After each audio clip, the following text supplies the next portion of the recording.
Cuéntanos qué es lo que está pasando en México. Hay una propuesta de diálogo con los carteles y el crimen organizado mientras eliminan a empleados del gobierno y a una influencer muy famosa que también la mataron en pleno vivo, ¿no? Adelante. Pues lo que está pasando, querida Maybord, saludo también con mucho gusto a Eric y a Guillermo y a todos nuestros amigos que están conectados con nosotros. Lo que está pasando, querida Maybord, hay que decirlo con todas sus letras, pues los resultados de darle abrazos a los criminales, ahí está, pues digo, para pobrecitos hay que darles abrazos y no balazos, decía cierto personaje que no vale la pena nombrarlo por insignificante. Pues bueno, ahí están los resultados, lo estamos viendo, lo que está retomando también el actual gobierno, la falta de una mano firme, la falta de una mano decidida contra la delincuencia organizada. Pero aquí con esto que ocurrió el día de ayer, comienzo por lo más próximo, que fue el día de ayer, que en un lugar que se conoce aquí o que vaya los mexicanos, tenemos una zona llamada la Calzada de Tlalpan. Esto para entender qué es la Calzada de Tlalpan, es una, como el propio nombre lo dice, una calzada que conecta al Zócalo de la Ciudad de México con la salida hacia la ciudad de Cuernavaca. Para darnos una idea, Cuernavaca es la primera ciudad en camino hacia el puerto de Acapulco, ya más o menos para darnos una idea. Conecta el centro con el sur de la ciudad. Este ataque ocurrió en dirección del sur hacia el centro de la ciudad. Seguramente la funcionaria que fue asesinada, aquí les comparto más detalles. En esta calzada, el día de ayer, aproximadamente muy tempranito, cosa 8 de la mañana, una cosa así, fue asesinada en una agresión directa la secretaria particular de la jefa de gobierno. La persona, en paz descanse, se llamaba Jimena Guzmán y fue asesinada junto con José Muñoz, quien también era asesor de la jefa de gobierno de la Ciudad de México, Clara Brugada. Es decir, no estamos hablando de que haya sido un hecho aislado, o por lo menos esto es lo que se puede notar a primera vista. Esto fue una agresión directa, esto no fue, y según se puede ver en las distintas cámaras, en los videos que ya circulan en diferentes redes sociales, iban por ellos. Era una persona solitaria, un asesino aparentemente en el modus operandi, que estuvo esperándolos durante bastante tiempo al momento que pasaron los funcionarios por este punto de la Ciudad de México, a plena luz del día, en una hora, hay que decirlo también, una hora pico, una hora en la que hay bastante tráfico. Pues bueno, con ese desparpajo cometieron este artero crimen. Esto que sin duda es algo de llamar mucho la atención. Evidentemente corresponderá a las autoridades investigar y determinar qué fue lo que ocurrió. Sin embargo, esto está ocurriendo faltando pocos días para que se lleve a cabo la elección, hay que decirlo por capricho que dejó pues este personaje que no ni siquiera tengo la intención de mencionar. El capricho de intervenir o de llevar a la 4T al control del Poder Judicial en México. El próximo 1 de junio habrá una elección para elegir a jueces, magistrados, ministros y también ministros de la Suprema Corte de Justicia. Y faltando solamente estos pocos días ocurre esto. ¿Qué favor debían? ¿A quién hicieron enojar? ¿Por qué? Esto no hace falta tener más de 2 dedos de frente para entender que se trata de un mensaje político, de un mensaje muy probablemente para la jefa de gobierno. ¿Con quién se metieron? ¿A quién no le hicieron favores o a quienes no se los cumplieron? Es importante recordar que en este país, desafortunadamente, el partido que se encuentra hoy en el poder ha sido señalado por tener diferentes niveles de nexos con el crimen organizado, al grado que se ha señalado en las diferentes campañas que el gobierno en su momento, cuando han sido candidatos, habrían recibido apoyos del crimen organizado. Bueno, pues ahí están las consecuencias. No sabemos a ciencia cierta qué es lo que haya pasado con ellos dos en específico, pero esto no se trata, insisto, estos son criminales organizados los que lo hicieron, un modus operandi bien estudiado. Esto no lo hacen personas improvisadas. Entonces, ese es un punto interesante. El segundo punto, en la narrativa se había mantenido, y hay que decirlo también en los hechos, a la Ciudad de México como una entidad aparte de la realidad que se está viviendo en el resto del país, que tiene que ver con un día sí y al otro también personas ejecutadas, con incidentes de guerra de cárteles criminales, con homicidios relacionados con cobros de piso y una larga lista de etcéteras que son conocidos lamentablemente a nivel internacional. Y ahora lo que estamos viendo es pues esta situación que ya dejó de ser exclusiva de estados como Sinaloa, como Sonora, como Guanajuato.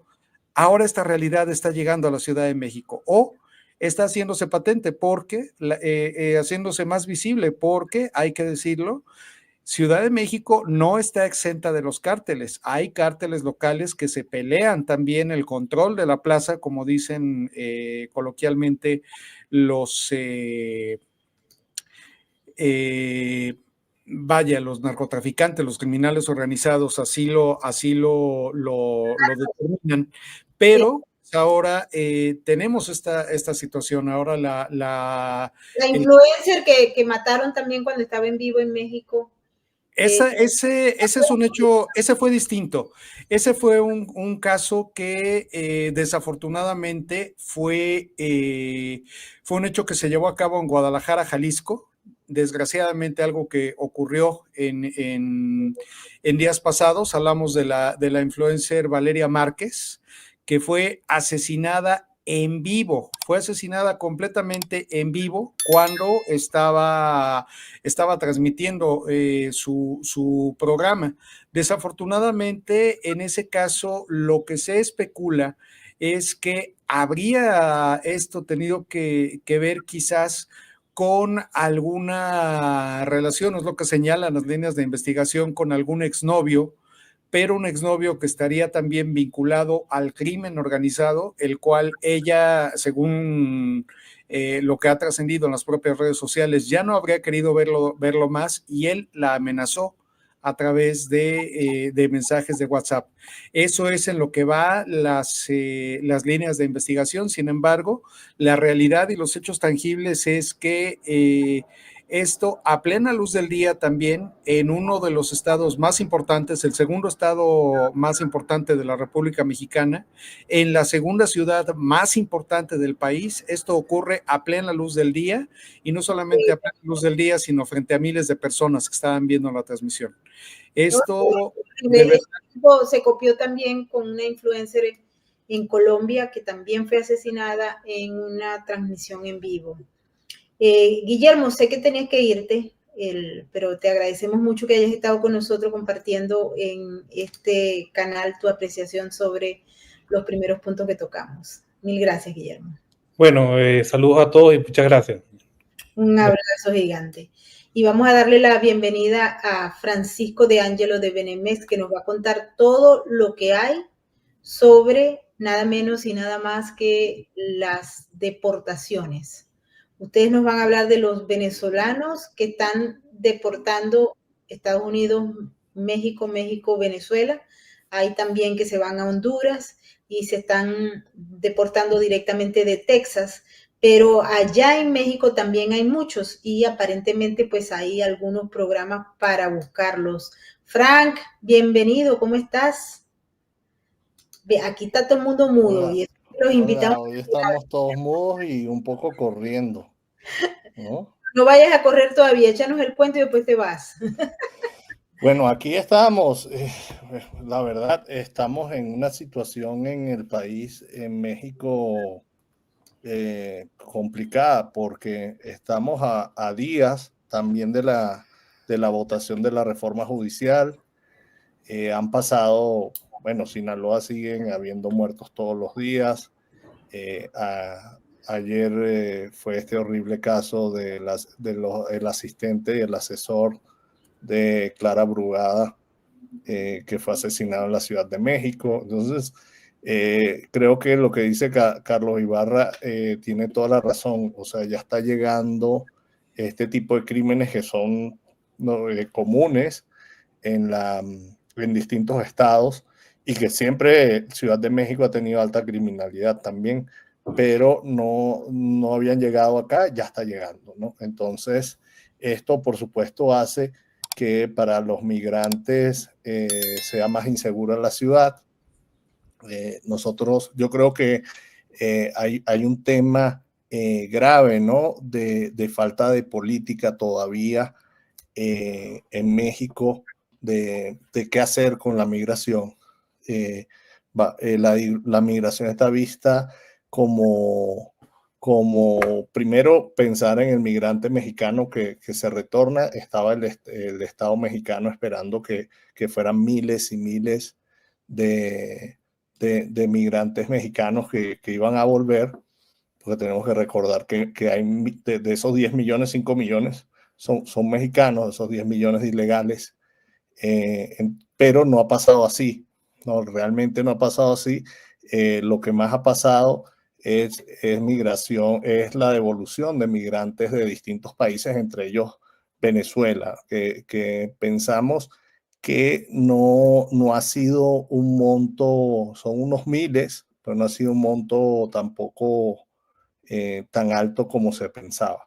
Ahora, ¿qué pasó en estos días? En estos días teníamos muchos migrantes en las calles, inclusive estaban al frente de la embajada, y fue el tema que tuvimos hace como un mes, que hubo una reubicación también en la ciudad de migrantes y llegó la embajadora del régimen a echarles la culpa a los migrantes de por qué habían migrado, que la culpa era de ellos, pero que los iban a ayudar. Todo este tema, Estela Lugo. Pero después de eso han habido vuelos directos hacia Venezuela, vuelos de Conviasa, y estos vuelos se han llevado migrantes. Entonces ha bajado la presión. De todas formas, seguimos teniendo muchos migrantes queriendo que refugiarse en México y quedarse en México. Estamos en una situación en la cual todavía no hay, como se dice, una política clara, pero Comar hace lo que puede, las ONG hacemos lo que podemos en ayudar, y los que se quieran integrar, que se integren por la vía legal, la vía de refugio. Ahora, por supuesto, hay muchos migrantes que quieren ir a Colombia, a Ecuador, a Argentina, a Chile, porque tienen sus familias ahí. Muy pocos quieren volver a Venezuela.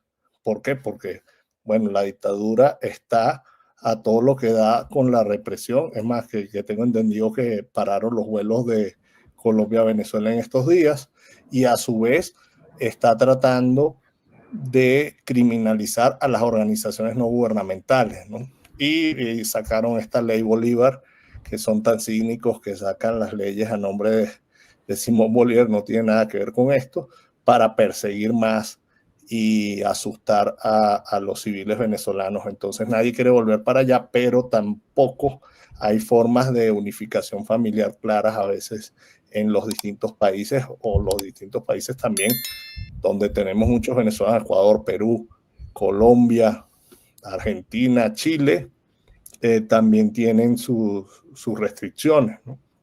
Entonces, esa es la situación que se está viviendo. No es la mejor, pero no creo que va a venir todavía más olas de migrantes de Estados Unidos a México, y aquí estamos a la espera de esas devoluciones que está tratando de hacer Trump, ¿no? El gobierno de Trump. Sí, hay muchas que están pendientes todavía. Frank, yo sé que te tienes que ir, no sé si tienes algo más que agregar. La gente está muy pendiente de lo que está ocurriendo, pero sé que estás apurado. Yo tengo unos minutos. Lo que quería era que aquí siento que viene la reforma judicial, y sí siento el país muy preocupado con esto. La reforma judicial consiste en van a votar por escoger nuevos jueces, magistrados a la Suprema Corte, y esto es una reforma que se aprobó en el 2024. Esta reforma, de hecho, había un error en la reforma que se aprobó, una reforma constitucional. Ahora vienen las leyes secundarias y el tema es que se va a votar el 1 de junio. Y sí veo un revuelo bastante fuerte en el país con respecto a esto, porque el único país que tiene un sistema de votación para escoger jueces, aparte de Estados Unidos, que lo hacen jueces estatales, como lo hacen en Ohio, Michigan, Texas, es Bolivia. Y no ha sido exitoso el proceso. El proceso ha sido confuso, votan pocos y hay muchas quejas. Se dice que va a votar menos del 10%, y sí veo en el país mucha preocupación con esto, mucha confusión, porque fue una reforma que se hizo desasiada, acelerada, hicieron tómbolas. La gente está confundida porque los partidos están llamando a los partidos de oposición a no votar, ¿no? Con justa razón, porque es algo que no tiene, no es un procedimiento claro, son muchos jueces por estados y muchos cargos, y no está claro, ¿no? Entonces ellos prefirieron no ir a votar, pero también hay otras partes de la población que dicen, bueno, pero es que si no vamos a votar, le vamos a dejar todo esto a los malos, y por supuesto hay un rumor fuerte de que hay muchos candidatos en narcotráfico metidos. Inclusive misma gente de Morena dijo que había que sacar a candidatos que ellos mismos habían ya aprobado. O sea, ha sido un desorden total, y sí creo que por supuesto, eso ha bajado un poco con esta noticia del asesinato de estos funcionarios en la Ciudad de México, pero creo que eso sí tiene al país en vilo. O sea, ha sido este ataque al Poder Judicial, que es cambiarlo en seco, sin tener una forma clara de que quienes estén siendo candidateados los conozcamos y a su vez cumplan, ¿no?, con los estrictos estándares, ¿no?, que debe tener un juez, a su vez que se están llevando por los cachos, como se dice, a toda la carrera judicial, administrativa, gente que tiene muchos años, decenas de años a veces haciendo carrera para llegar a ser juez. Y el sistema judicial mexicano, lo hemos vivido, está colapsado. O sea, hay demasiados expedientes, más que todo en el sector penal. Hay gente presa sin sentencia. Entonces, en vez de llamar a una emergencia judicial donde entraran las universidades, entraran la sociedad civil, entrara el gobierno a ver estos expedientes, agilizarlos, tecnología, o sea, hacer un cambio diferente, además de que tenemos problemas centrales estratégicos en las fiscalías siempre le echan la culpa al juez, la fiscalía no está sustanteando los expedientes como debería ser. Tenemos policías mal pagadas, policías que ganan $300, $500, no aguantan, por supuesto, pagos de mafiosos, de narcotraficantes. Entonces, es un sistema que está colapsado, y se les ha dado la idea de la forma de solucionarlo es con unas elecciones judiciales, que son unas elecciones judiciales que la gente está muy preocupada. Ese es el mensaje que tengo aquí de México, y bueno, vamos a ver qué pasa, porque creo que hay que darle seguimiento a este tema. Sí, bueno, también es que es muy, muy complejo, Eric. ¿Qué te parece a ti lo de las elecciones allá? Por cierto que a última hora se dio una autorización para los vuelos desde y hacia Panamá con Venezuela, con lo cual se puede observar que las negociaciones incluyen otros elementos. Hay que estar pendiente con eso, porque vamos a ver algunos cambios de acuerdo a las fuentes que hemos consultado a partir de ahora y luego de las elecciones del 25 del domingo. Adelante, Erika.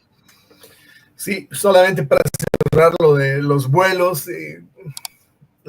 no va a cruzar la línea del intervencionismo Trump, tiene muy malas experiencias. De hecho, están calladitos los demócratas, no dijeron, presidente Trump, libere a los presos políticos en Venezuela, devuélvanos a los americanos. No están las viejitas de pelo lila marchando en Washington pidiendo que Trump rescate a esos rehenes igual que a los de Hamas, porque A mí me parece que hubo otro frustrado bahía de cochinos o intento por ahí, ¿no? Y muy mal llevado además por parte de la administración Biden. Así que todos queridos están ahí, nadie habla en pro de esa gente, que mal que bien está en las cárceles venezolanas. Algo habrían hecho, me imagino, pero son americanos y bueno, en fin, esto no va a llegar al puerto ese de... Yo sugiero un paz de espera en ese tema. En la reforma judicial llevada por la izquierda, mira cómo nos está yendo. No vayan, ¿para qué vamos a ir a Bolivia? Bolivia es realmente es una célula del infierno. Vamos acá, ¿cómo nos está yendo con gente que es elegida? Cuando la justicia se vota, cuando la justicia, más bien, déjame refrasear, entra, Francisco, en la tómbola del mercadeo electoral. Nos va como con Donaldin Bragg, nos va como con Leticia James, ¿no? Nos va como con el juez Egoron. Cuando la justicia se pone en el mercado, en la subasta de la economía electoral, en este mundo, donde un tipo como George Soros te puede tirar 3, 4, 5, 10 millones en la campaña de un operador político, ya no estás eligiendo jueces, ya no estás eligiendo fiscales, y ahora sí, esta es mi experiencia de Bolivia, estás eligiendo comisarios políticos, comisarios de la revolución. Y eso es lo que va a pasar, y creo que ese es el último regalo, Carlos, que les ha dejado el innombrable. Les ha dejado la arquitectura armadita para que venga doña Sheinbaum, que dudo que sepa muchas cosas, pese a que me dicen que es doctora. Dudo que le entienda la política, pero sí sabe que tiene que patear la bola que le dejó AMLO ahí colocadita. Y ese va a ser el problema más grave al que se van a enfrentar ustedes. Y si no, vuelquen la mirada a Bolivia, como un cero total para la política, como Luis Arce está manteniéndose hasta ahora, con la economía quebrada, con el país al borde de salir a las calles, pero está así hace 2 años, solo porque es dueño del Tribunal Constitucional, del Tribunal Electoral y de todos los otros tribunales.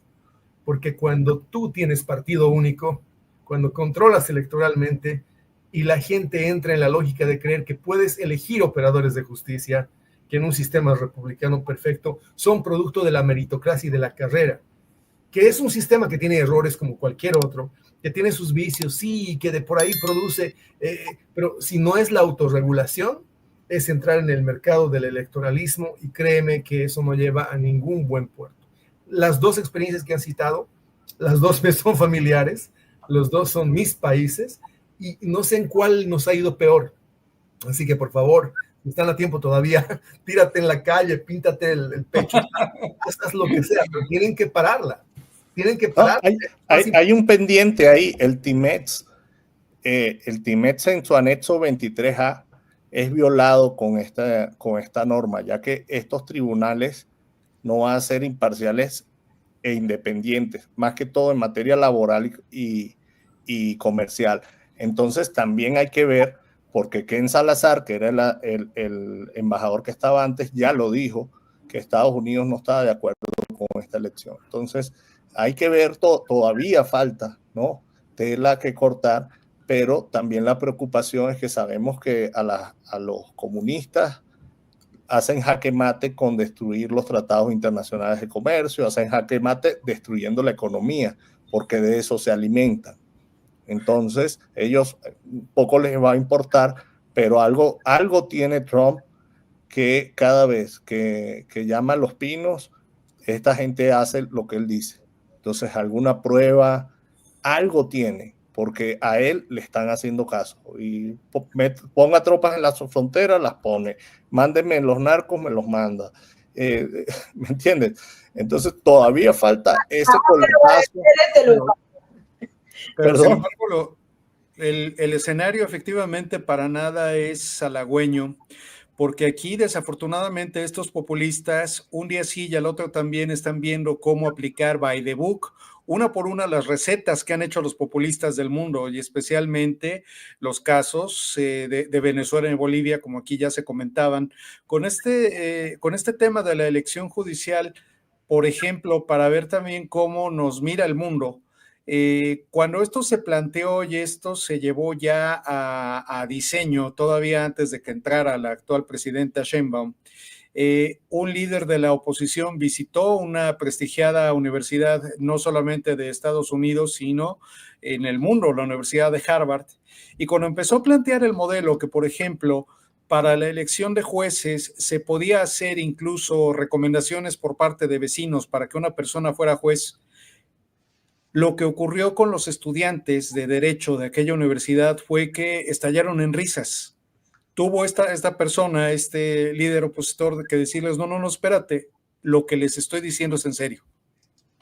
Así de grave, desde el concepto, desde el diseño de esta llamada reforma judicial y este ejercicio que vamos a tener el 1 de junio, pero esto va más allá, esto lleva una perversidad. Recordemos que esto surge en su momento por la necesidad del innombrable de querer hacerse del Poder Judicial cuando lo echaron abajo sus ocurrencias, entre ellas algunas con las que ya se salió con la suya, el que la Guardia Nacional pasara a formar parte de las Fuerzas Armadas mexicanas y dejara de ser un organismo civil.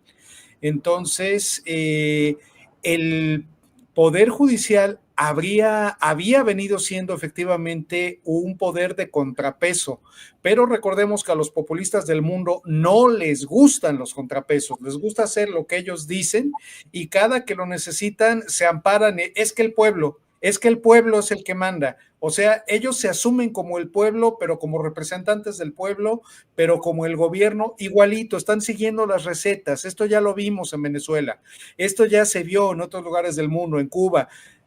Entonces, al final del día es preocupante porque sabemos que mucha gente va a salir efectivamente a votar, todos quienes los apoyan a ellos, a este gobierno populista, porque son personas que de eso viven.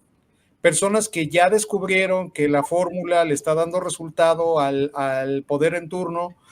Desgraciadamente en México hay una narrativa constante en la sociedad, sobre todo entre las personas menos favorecidas, en sentido de que son pobres por culpa del rico y son pobres por culpa del gobierno.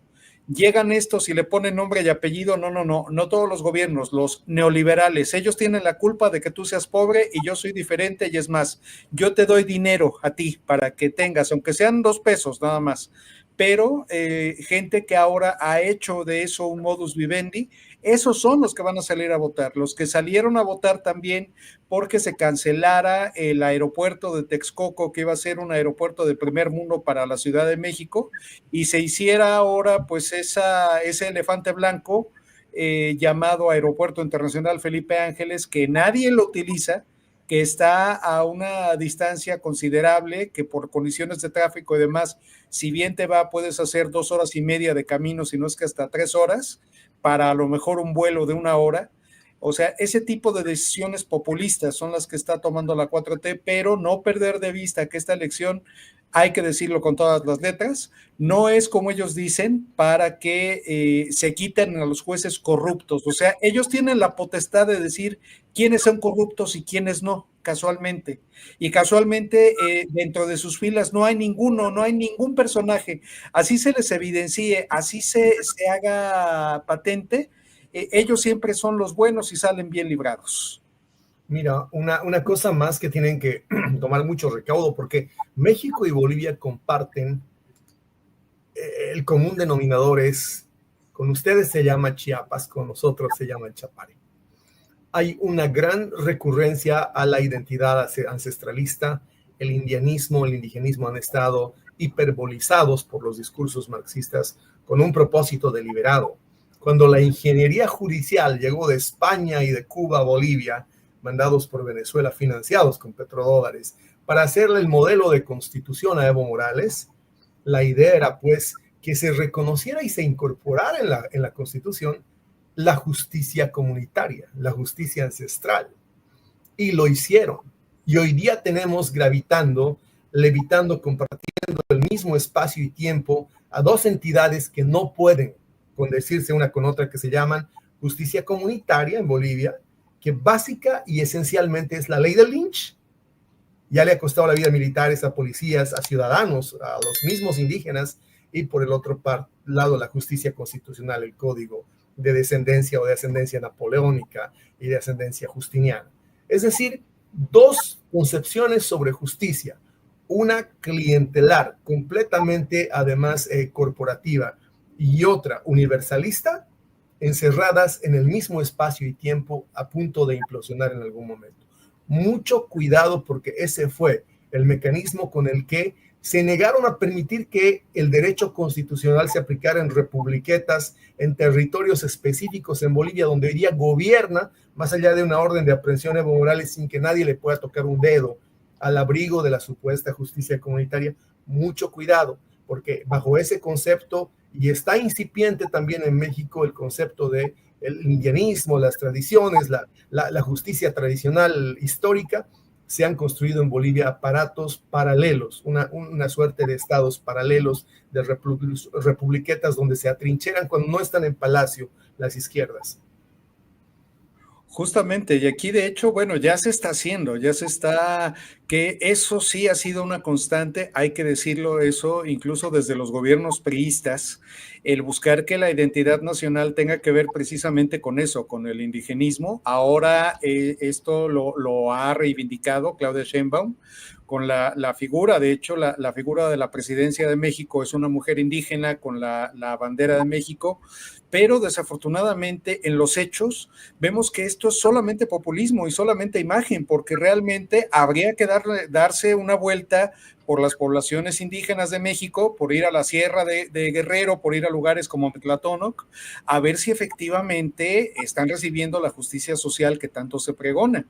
Porque al final de cuentas aquí lo que está ocurriendo y que entiendo tiene también, como bien comentas, Eric, similitudes con Bolivia. Al final del día, aquí lo que se está haciendo es darles dinero en efectivo o dinero en tarjetas, al mismo tiempo que se les quitan otras cosas que eran derechos conquistados por los mexicanos, derecho a guarderías, derecho a medicinas, derecho a una auténtica salud universal, en lo cual ahora vemos que se les está llevando a las comunidades a médicos cubanos que muchas veces ni siquiera son médicos y que lo único que van a hacer es adoctrinamiento y propaganda. Entonces, ese es de verdad algo que es de verdad preocupante lo que está ocurriendo, y más allá vamos a ver qué es lo que ocurre con esta mal llamada reforma judicial, porque como bien decía Francisco, por un lado tenemos esta situación de que es un ejercicio inédito y un ejercicio a todas luces hecho para hacerse de un poder que servía como contrapeso, pero por el otro lado que puede tener diferentes consecuencias para los mexicanos. La consecuencia de que cualquier cosa que se quiera interponer contra la autoridad, pues vamos a tener jueces que van a estar constantemente favoreciendo a la autoridad, que es quienes los puso ahí, en primer lugar. Y en segundo lugar, como bien lo decía Francisco, los acuerdos comerciales. Vamos a ver esto cómo es tomado por los Estados Unidos, porque aquí el gobierno de México, y esto ocurre con este gobierno, con el gobierno del innombrable, con los gobiernos anteriores, eso sí, desafortunadamente, somos un país. ¡Ay! Se fue Carlitos. Lo cortaron. El fantasma de AMLO. Por decirle innombrable. El innombrable, y eso que no lo nombraron. Erika, una pregunta constante aquí, creo que vale la pena destacarla, mientras recuperamos a Carlito, que se lo llevó el fantasma de la ópera. Tiene que ver con lo que ocurrió hoy en la oficina oval de la Casa Blanca, con la visita del presidente de Sudáfrica.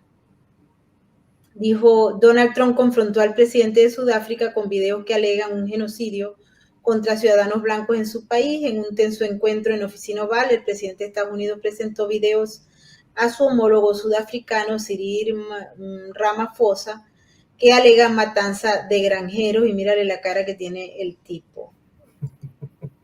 ¿Qué opinas de eso?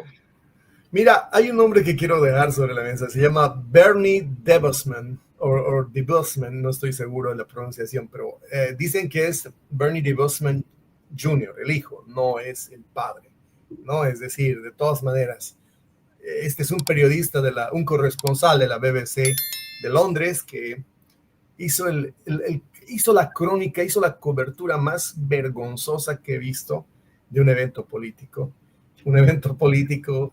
que ya no es para nada sorpresa, en el cual el anfitrión Donald Trump pone las reglas y recibe a quienes vienen en apariencia creyendo que están protegidos por mal que bien las convenciones de la diplomacia para dejarlos expuestos ante el pueblo americano. Es lo que le ha pasado a Zelensky, que encima quiso morder estando de huésped y le fue muy mal.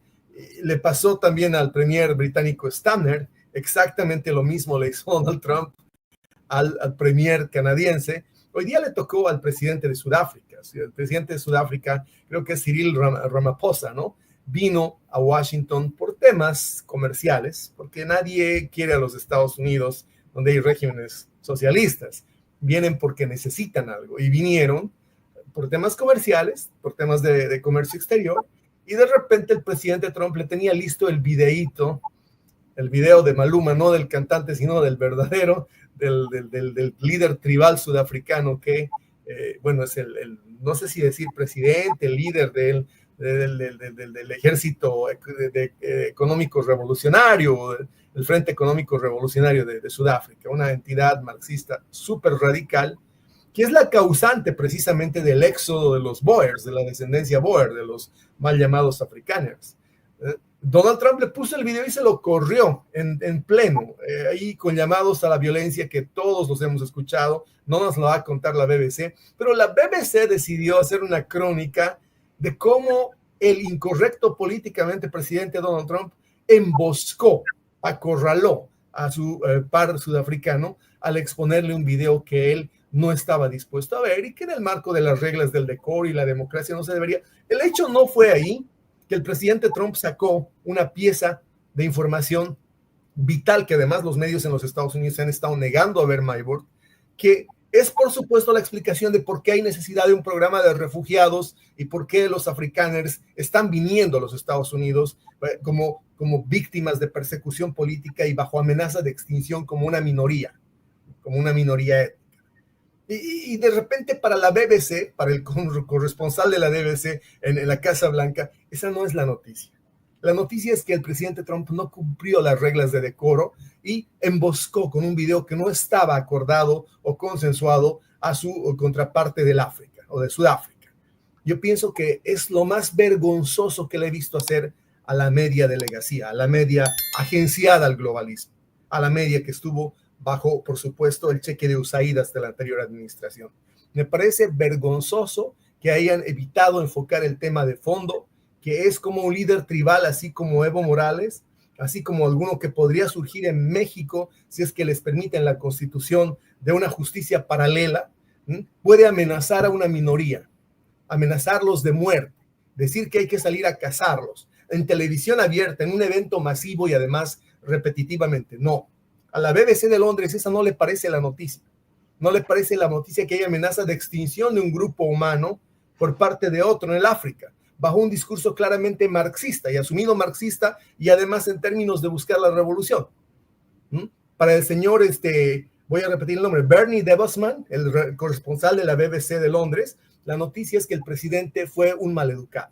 Me parece realmente un insulto a la inteligencia de los americanos y creo que es importante decirlo en este momento en el cual quiere plantearnos una supuesta guerra de razas la izquierda, pero no tiene el coraje de asumir que hay poblaciones de color blanco, no del color privilegiado por su discursividad, que están siendo perseguidas por otras de otro color, porque eso quiebra la idea que han planteado desde Ilhan Omar hasta Alison Arlett y todas las analistas y todas las congresistas y todos los actores políticos demócratas, y es que acá hay un blanco malo. Lo ha dicho Ilhan Omar el otro día. Se ha merecido que incluso el patriarca del análisis político, de la estrategia política demócrata, la eche del Partido Demócrata verbalmente, por supuesto. James Carville la echó a Ilhan Omar.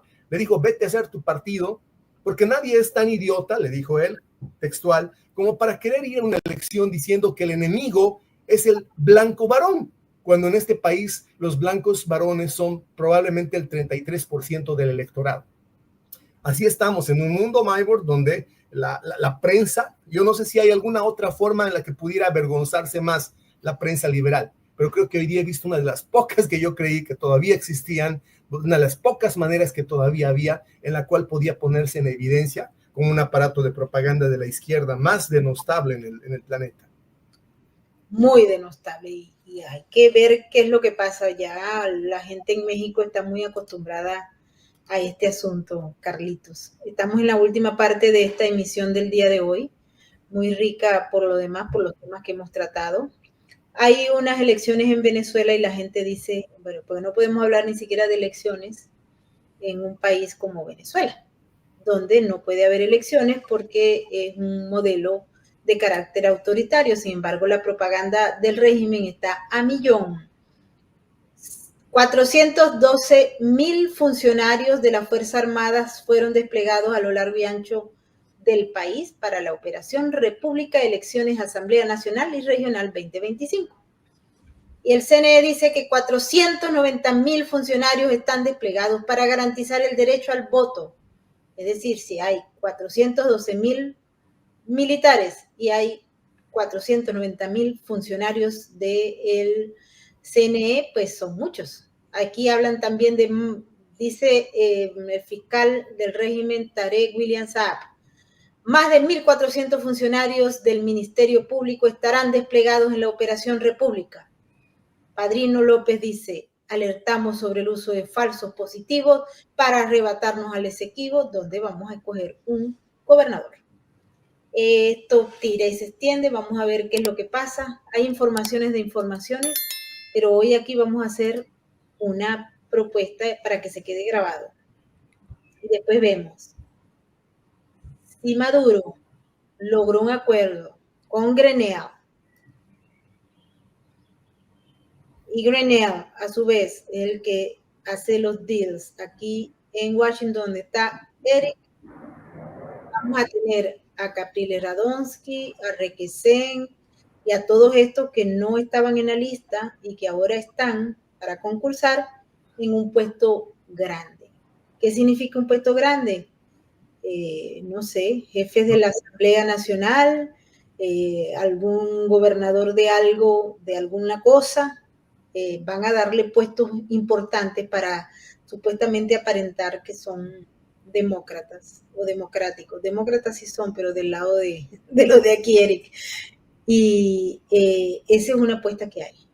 Si no hay acuerdo con Estados Unidos, el régimen se coge las plazas principales como siempre lo hace, porque a fin de cuentas no son elecciones, son decisiones del mismo régimen para poner gente ahí que a ellos les dé la gana de poner. En base a esto, nos vamos de ronda y vamos a hablar con Francisco en estas conclusiones del tema. Adelante. Bueno, esa foto, como Jorge Rodríguez ve a este funcionario norteamericano, increíble, ¿no? Horroroso. Sí, ¿no? Da risa. Yo creo que definitivamente estas elecciones son una farsa. Yo creo que no hay que, bueno, hay que salir a votar y tu análisis es certero. Si llegan a una negociación con Estados Unidos y esta gente, estos alacranes, ¿no? Capriles y compañía, llegan a acuerdos, van a tener altos cargos. Eso es una traición a la patria y bueno, tomaremos nota, pero definitivamente el régimen no va a cambiar. O sea, el régimen va a seguir metiendo presos a ciudadanos inocentes, va a seguir torturando y va a seguir persiguiéndonos por todos lados, y la economía cada vez está peor. Entonces no se ve una salida clara hasta que haya un cambio. Y no hay que caer en estas falsas elecciones y todo lo que ellos van a seguir tratando de hacer para legitimarse, a pesar que países como México, donde el partido Morena firma acuerdos con Cuba, con Díaz-Canel, y apoyan a Maduro, y Nicaragua también lo apoya, y todos los regímenes criminales del mundo y los democráticos que ya se están volviendo totalitarios también los apoyan. A pesar de eso hay que seguir la lucha, y a pesar de eso hay que tratar que estas dictaduras se terminen, se acaben, y ojalá Estados Unidos nos continúe ayudando en ese camino. Muchas gracias, Francisco. Carlitos. Gracias, pues en el caso de nosotros como mexicanos, ojalá de verdad que se aprenda de las experiencias ajenas, de las advertencias que nos hace Eric, muy atinadamente también con esta división que puede llevar todavía más confrontaciones y como bien lo decía Eric también, que se deje de abusar de esta vena indigenista para satanizar a quienes no pertenecen a esos grupos a través, esto pues hecho a través de mensajes populistas del gobierno y sobre todo que se tenga muy en serio el ejercicio del próximo 1 de junio, esta votación esta mal llamada reforma judicial, que de verdad se haga lo que se tenga que hacer, pero que pues busquemos a como dé lugar defender al país, porque a como vienen las cosas o a como se puede predecir, pues está pintando un escenario para que ahora el Poder Judicial también sea un brazo más de Morena, y ante eso, como les ofrezco una disculpa por el lugar común que voy a utilizar, pero como diría un personaje conocido en toda Latinoamérica, un personaje de comedia mexicano, el Chapulín Colorado, y ahora, ¿quién podrá salvarnos? Nadie sabe quién nos va a salvar. Eric, adelante. Mira, tenemos nuestra propia cuota de desafíos, Maybor. No es menor el problema acá. Hay que reinstitucionalizar el Poder Judicial en los Estados Unidos.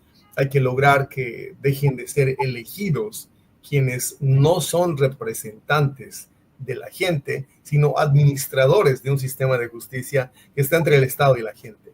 Gente que tiene que fallar en función al mérito, en función a una disposición de origen, a una genealogía basada en sus méritos y no en el voto de una facción de un país. Porque si es elegido un juez o un fiscal, es una facción de ciudadanos que lo elige. Y hay otro porcentaje probablemente muy cercano al que lo eligió, que no lo eligió o que lo votó en contra. Y así es como se destruye un sistema filosóficamente basado en el equilibrio, en la equidad y en la imparcialidad del juzgador.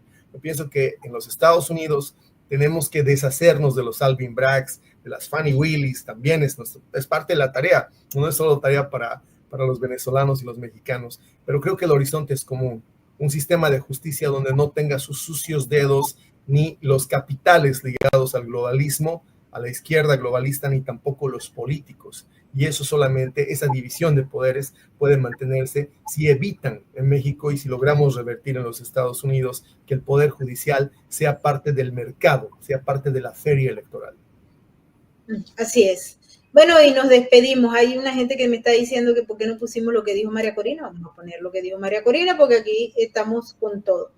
María Corina Machado aseguró que Nicolás Maduro está más débil que nunca. La líder opositora intervino en una videoconferencia en un foro en Madrid, al que asistió también Edmundo González Urrutia y varios expresidentes de América Latina y de España, y eso fue lo que ella dijo. También habló de la esperanza al considerar que la llegada a Estados Unidos de los 5 opositores que se encontraban en la embajada, eran 4, no 5, desde marzo del 2024 da confianza y esperanza a la oposición. Ella también hizo hoy un llamado para que la gente no vaya a votar el domingo y ha estrechado la campaña para que la gente no vote el día domingo en las elecciones que no son elecciones, repetimos, y que hemos estado cansados de decir que no son elecciones, porque en Venezuela no hay democracia y cuando el régimen decide quién es el candidato, quién no es el candidato, quién vota, quién no vota, quién habla por la televisión para hacer campaña y quién no lo hace,